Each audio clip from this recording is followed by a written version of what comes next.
नमस्कार दोस्तों, स्वागत है एक बार फिर से आपके अपने YouTube channel AVR science classes के अंदर।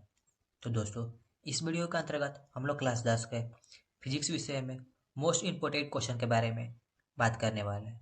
दोस्तों, उस क्वेश्चन का नाम है प्रकाश का अपवर्तन क्या है और इसके कितने नियम हैं। तो दोस्तों, इससे पहले हमने प्रकाश का परिवर्तन क्या है और उसके कितने नियम हैं, साथ ही साथ दोस्तों उससे संबंधित और भी 2-4 क्वेश्चन का अध्ययन कर ली है।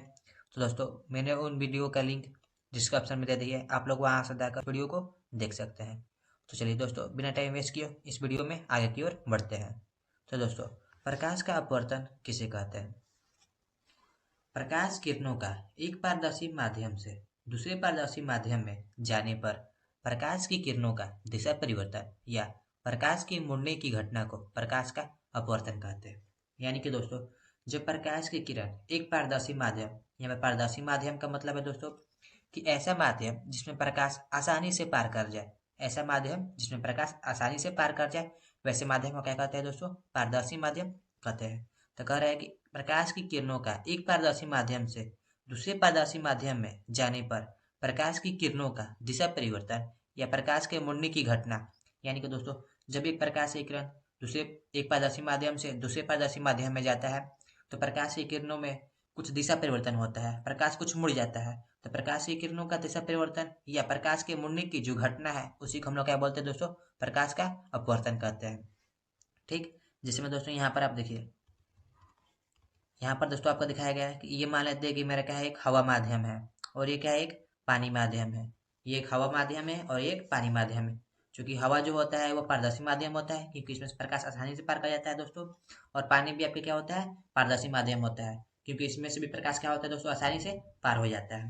तो दोस्तों यहाँ पर देखिएगा कि ये जो प्रकाश किरण है ये आने वाली प्रकाश किरण है, इसलिए इसको हम लोग क्या बोलते हैं दोस्तों? आपतित किरण बोलते हैं। आने वाले प्रकाश किरण को क्या कहते हैं दोस्तों? आपतित किरण कहते हैं। ठीक, तो यहाँ पर आप देखिएगा कि ये जो प्रकाश किरण आई है हवा माध्यम से, ये जो प्रकाश किरण आई है जैसे ही दूसरे माध्यम में प्रवेश कर रही है, पानी माध्यम में प्रवेश कर रही है, तो ये क्या हो रहा है दोस्तों? मुड़ जा रही है। इसको जाना चाहिए था इस डायरेक्शन में पर ये चला गया इस डायरेक्शन में।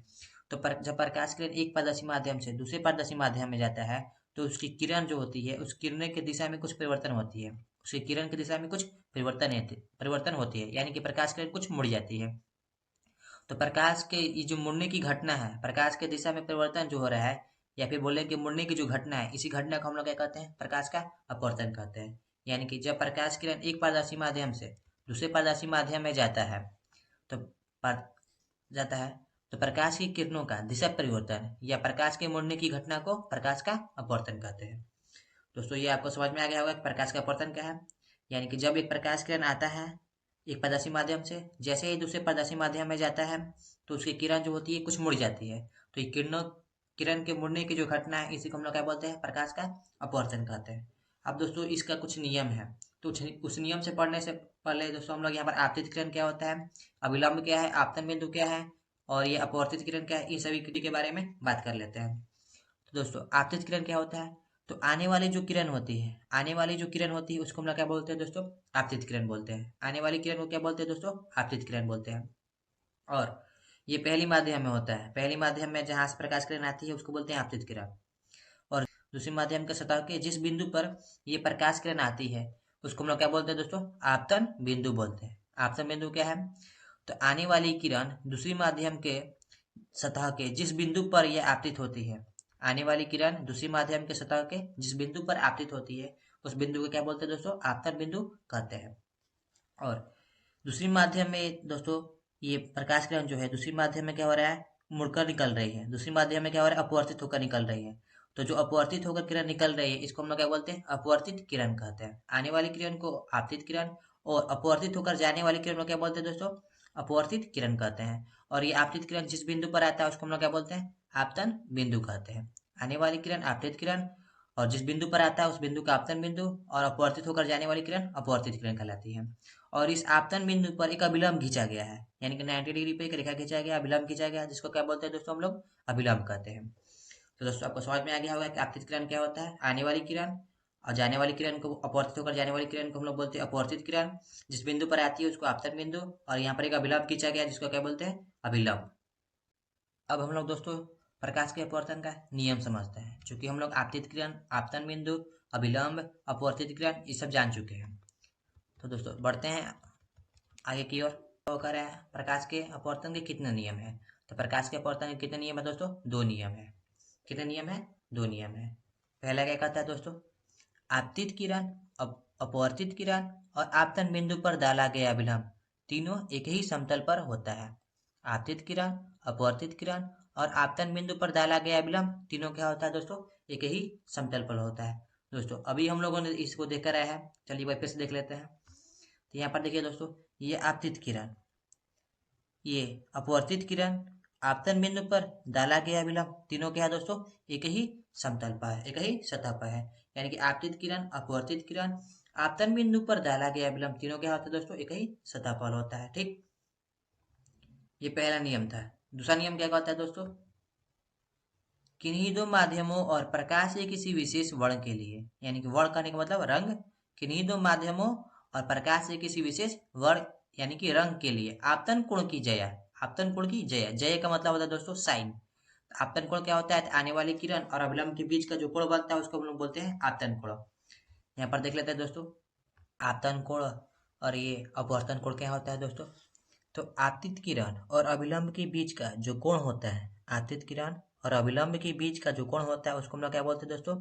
आपतन कोण बोलते हैं। इसको हम लोग आई से डिनोट करते हैं, यानी कि आई से दिखाते हैं। ठीक, और उसी तरीके से अपवर्तित किरण और अभिलंब के बीच, अपवर्तित किरण और अभिलंब के बीच का जो कोण होता है उसको क्या बोलते हैं दोस्तों? हम लोग अपवर्तित कोण कहते हैं, अपवर्तित कोण कहते हैं।